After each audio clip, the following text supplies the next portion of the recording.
Inaasahan ng House Prosecution Panel na paninindigan ng Special Disbursing Officer ng Office of the Vice President at Department of Education ang kanilang mga testimonya sa pagdinig ng House Committee on Good Government and Public Accountability.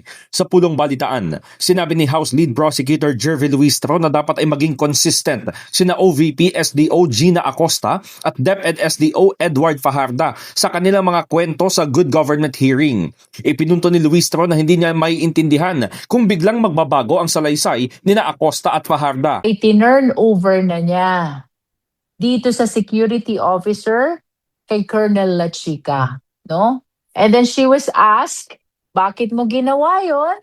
When you are the accountable officer, ikaw ang SDO, ikaw ang banded, ikaw dapat ang nagdi-disburse personally sa mga recipients ng confidential fund. Klaro ang sagot niya. Utos po ng boss ko. And she was referring to Vice President Sara Duterte, no? The same, yung naging testimonya sa Good Government Committee hearing ng SDO, ng DepEd, no? Iginit din ito na hindi maaaring sabihin ng dalawa na hindi na nila maalala ang mga nasambit sa pagdinig lalo't sila ay under oath. Apparently, they are considered as hostile witnesses.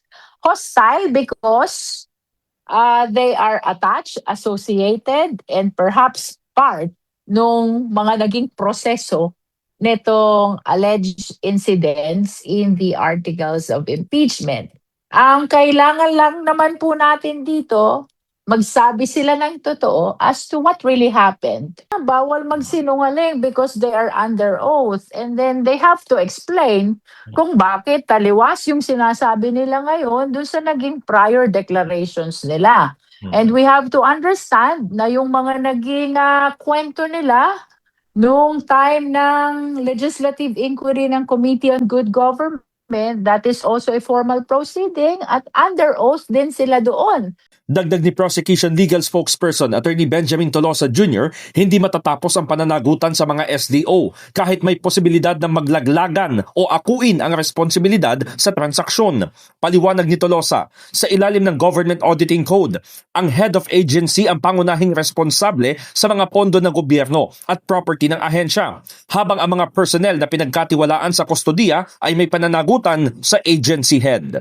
In the heart of changing lives, ako si Brigada Haji Caaminio ng 105.1 Brigada News FM Manila, The Music and News Authority.